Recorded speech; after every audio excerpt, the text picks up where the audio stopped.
Hello, we are the Voices of Experience. Four pals from Toronto, Canada, all of us with quite a few miles traveled already down life's highway. While that may not translate directly into voices of wisdom, we can promise you an entertaining discussion on a wide range of topics of current interest. So, sojourn with us for a while. You'll hear a variety of points of view. You'll be amused, you'll be provoked, and you'll be stimulated. Well, hello, everyone. That's our little blurb to get things started. My name is Andrew Wood. I'm pleased to be a part of this podcast. And with me, I have my good friends, Sarab Sandhu. Just want to give and Mr. Mario Karakides. Hi, Mario. And Mr. Alex Brown. Hi, Al. Okay, well, you know what? Today, we're going to be talking about Christmas and Christmas traditions, Christmas holidays. The calendar just flipped over. It is now December 2nd, 2020. And in case anyone needs reminding, there's something passing through the world right now called COVID-19, which is going to entirely change the complexion of Christmas for so many millions of people all over the world. So, what better opportunity than to talk about it, to talk about Christmas in times past and our own times, and also, you know, what might be happening this year. So, let me pass the word over to Al Brown. Hi, Al. Do you want to get us started with this? Certainly. My Christmas traditions.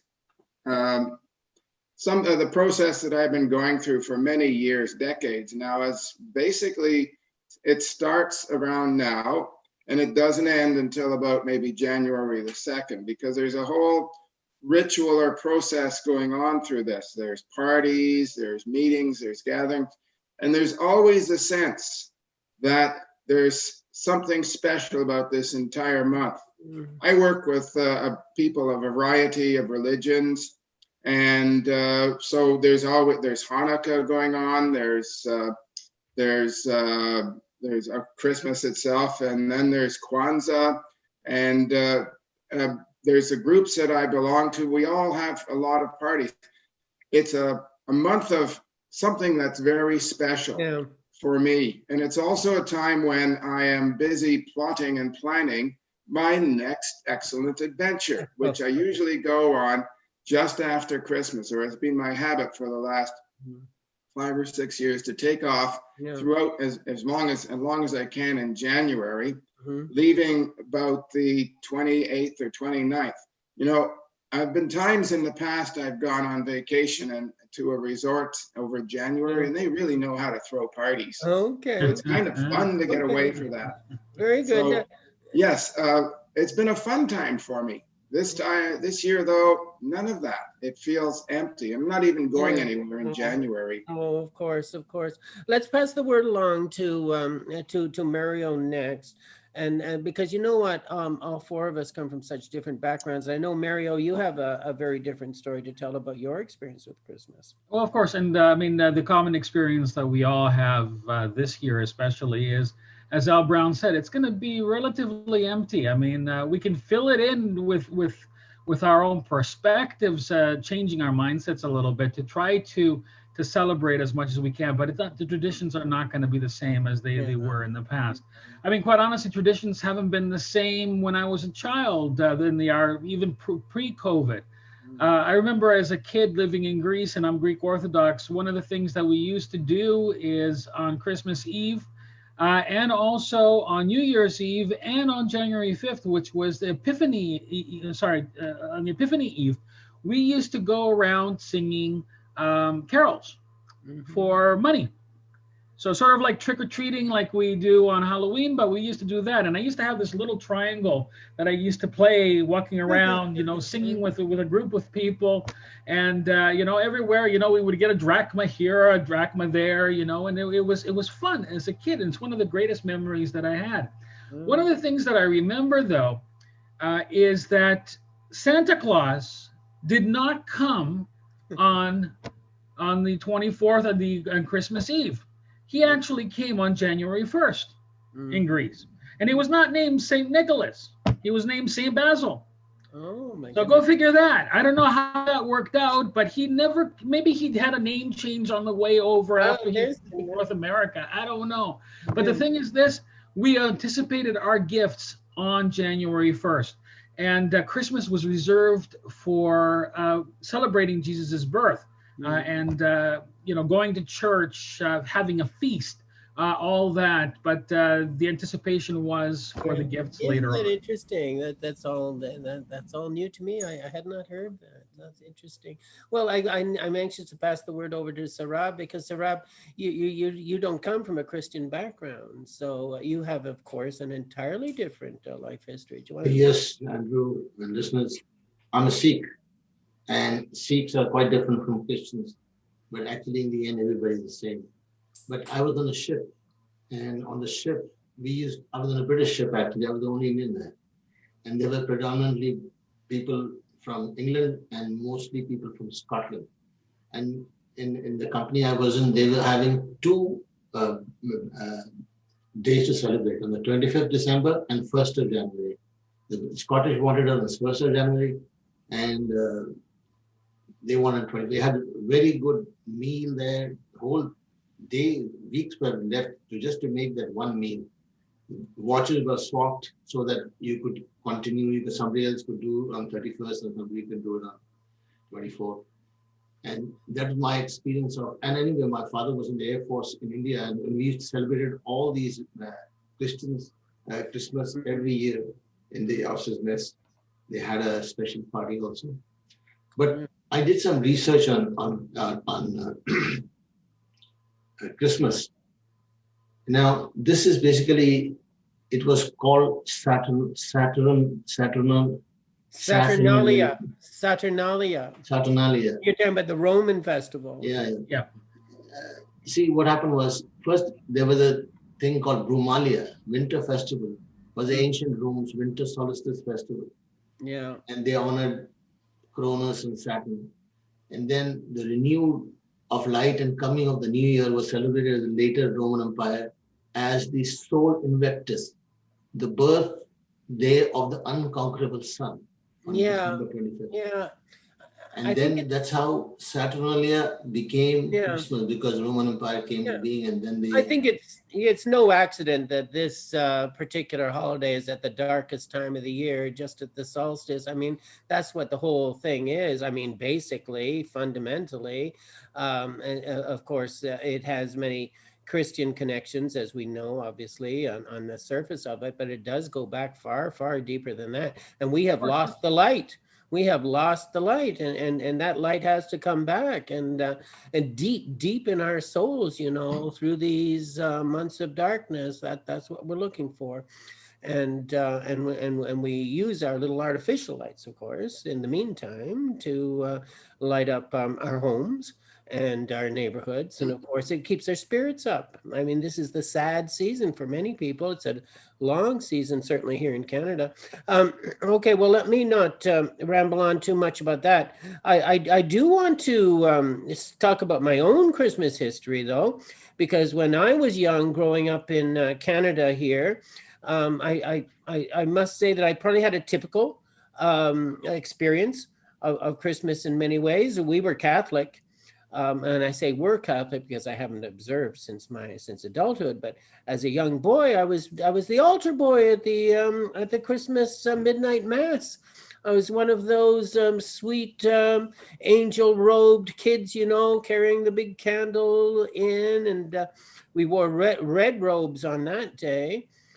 Just so much. I'm not going to go on and on because we want to pass the word around, but we never set up our Christmas tree until that very day, the Christmas Eve. That's when the Christmas tree came into the house and was set up and decorated. And a couple of things. I mean, there's just so much. Okay. Well, let me... Al, did you want to say something? Yes. The celebration of the 25th of December is actually unique to North America and Europe. When I was down in Peru over Christmas, I did that a couple of times. Their big day was the 24th. And on the 25th, it was just a regular market day. Oh, really? And, oh, yes.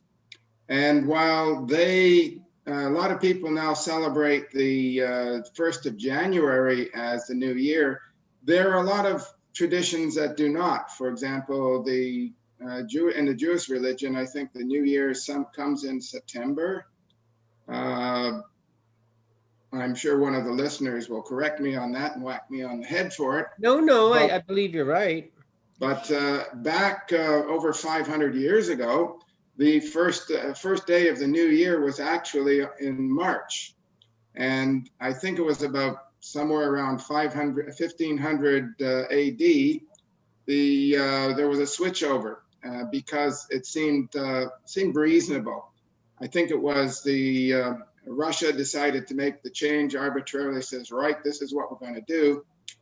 And then everybody followed suit because it made sense. Just like changing over from the Julian to the Gregorian calendar made sense because our sense of time had evolved. In fact, this period of celebration is really about a sense of time, a place where we should celebrate. We tend to save all of our celebrations to this one period where we can all get together and sort of synchronize our celebrations.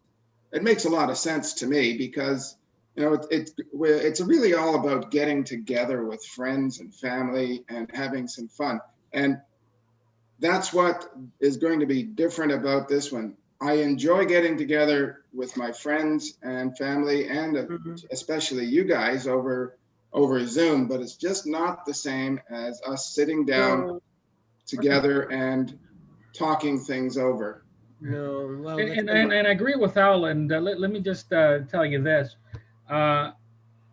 First of all, one of the things that was instilled in me when I was young is even though we were worshiping and celebrating Jesus's birth, it has nothing.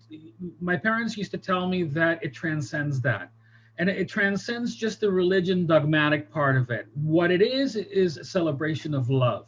And this is the one thing that we all share, regardless of what religion we follow, is we all want to be loved. We all want to love, right? And Jesus's principles is all based on love. All his teachings were about love, about loving your neighbor, tolerance, acceptance. We have taken it many times to a different realm where it becomes, I'm better than you. And if Jesus was alive right now, he would be cringing at the way we view religion because it has become so partisan, like our politics these days that we're seeing and the mistrust. So when I celebrate Christmas with my family, one of the things that we always celebrate is love. Now, we're blocked in these little boxes these days, but the love's still there. Love for you guys, love for my wife, love for my family. This is what it is. Love for my neighbors, my fellow Toastmasters. We should all be, feeling those feelings and expressing them to one another. I think if we do that, then regardless of what religion we are way ahead of everybody else, and bringing everybody together. Yeah, it's going to be so hard this year, though, in the weeks to come. We are so used to getting together, friends, certainly colleagues, working colleagues, and family, and all of those, things are important to the mix. And I just do not see how, with this, with the pandemic in front of us, that that whole thing is upended. I mean, for this year at least. I mean, it's just not going to happen. And there's a hole, isn't there? There's a hole in society, and there's a hole in our own hearts. Well, Andrew, that can be changed pretty easily. The thing is, that hole has largely been created by materialism. We go out and demonstrate our love and affection for our friends and family by buying them gifts. Yeah. Well, this year, you can buy gifts for people, but you can't necessarily give them to them because you can't meet them. And I think that it's time maybe that we should reassess that approach rather than a gift-giving cycle, which really the commercial enterprises, the commercial aspect or the business aspect of our society is actually exploited very effectively. Maybe that's time for that to change. Maybe we should be spending our times doing more different things, more social contact with others, more parties. Well, yeah, but the parties part. I mean, the parties part. That's the part that's missing. What are what are your plans? I don't know, gentlemen, among this group for people getting together in this in the coming month. Are you going to be getting together at all in small groups or No. um, No, we listen. One of the things that I said earlier was it's about love, right? And for me to exhibit love, I have to respect my neighbors. I have to respect my family members. I want to keep them safe. That is my gift to those who I love and everybody around me. So exposing them to a disease, regardless of my age or my health, it doesn't matter if you're 15, 25, 45, or 57 or 50 or 67. It doesn't matter. That this disease does not stay within you, only you, right? It gets transmitted. So this year, I'm going to give the gift of love and stay within my own little realm and save somebody's life and save my own life perhaps too. So yeah. yeah, I don't know. That's tough. Sarab, what do you want to say about it? Nothing. Now the only thing I can say is Amazon and all other online things. By giving gifts would mean ship to the address you want to ship to, Yeah, rather than going down using Amazon to do that. that's Then a having a thought. good, He's got stock on Amazon. That's why he's saying that. That's it. Well, yes, you know what? He probably does. Okay. I don't know, you know. Bezos and him are like this, man. I tell you. I don't know. We have a baby in our house, and my stepdaughter has a COVID child born in April, and I just don't see the grandmother, my wife, staying away from the child during the Christmas holiday. I'm sure that's not going to happen. So they'll probably be over. As a matter of fact, interesting detail. It's my sister's birthday on Christmas Day. Um, Always, of course, that's an awkward day to have a birthday, isn't it? And of course, our last name is Wood. Her name is Leslie, but the nurses of the hospital, when she was born, they wanted to name her Holly because, of course, she was born on Christmas. If you're born on Christmas, then your name is Holly. Well, Hollywood. Anyway, it's her 65th birthday, so we'll be celebrating a little bit of a family. I mean, a little bit as far as that goes. Nice, yeah. Yeah.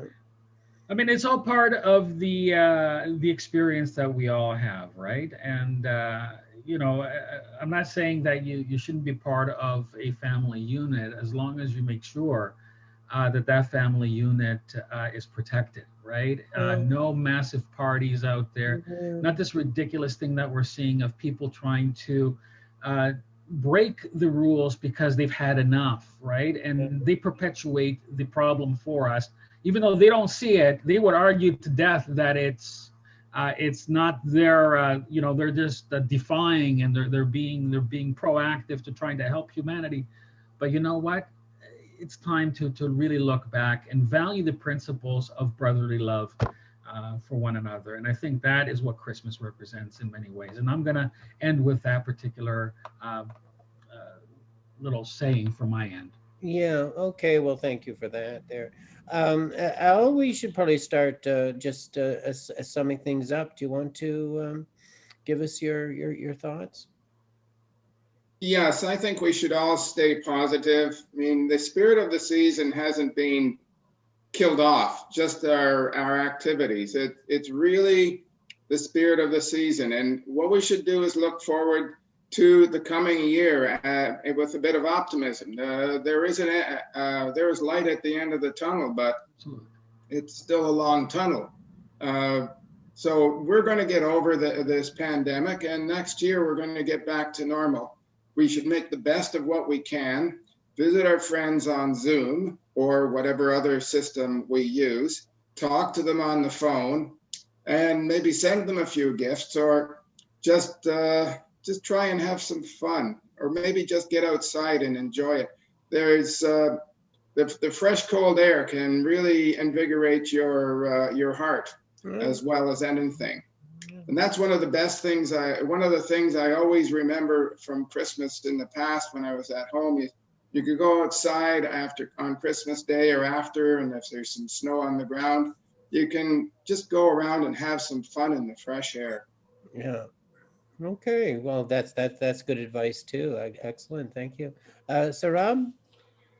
Yes, all I'm saying is be safe this season. Try to have family Zoom calls. You can have one family calling another one, so you can have so many people there. There's one guy who does it with his family in Africa. Then he's got family in UK. There are 10 people on the Zoom call every time. And that's the only way to keep. I want to bring one incident I forgot to tell you. Once we were in Bremen, and it was Christmas Eve. So somehow magically there's a short problem, so everything stopped on the ship. So all the discharging stopped, and then we were having a party, and the special party we had. And then there was snowing. This is the first time we had seen snow. So we went on the snow and started having the party. We were drinking on the jetty. So by the time we came inside the ship, it was warm and really hit you. And that's the first time I remember it was totally, I was out of myself. And then the ship was supposed to leave in the morning at 5 o'clock. And it was difficult for me to wake up. That's, It sounds like a little bit of a party hangover, maybe. Love it. Yeah, exactly.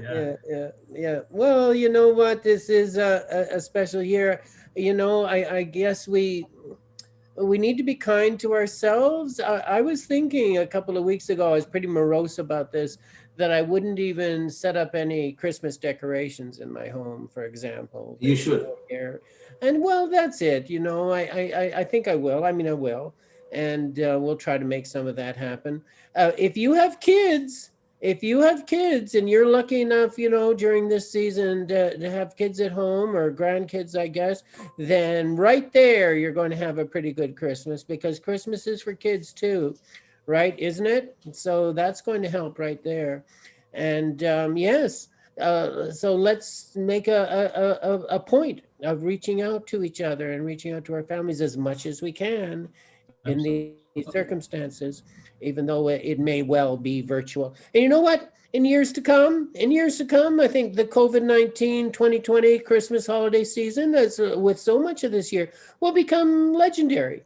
Yeah. You remember when? Do you remember, you know, those times? And it's an occasion. Let's end this way. It's an occasion, if we make it so, to wind up with some good memories and some special memories. But we're going to have to make an effort to do that, and that's by reaching out and making that extra effort. Anyway, okay, Christmas 2020. Here's to it. And I hope everybody out there makes out okay, and that you're not alone. See, that's the issue. That's the real issue. Don't be alone. And best of the holiday season to everyone who's listening. Thank you. Yeah. And use Amazon and make Sarabjit rich, okay? So. There's a good idea. All right, guys. Okay. Stay safe.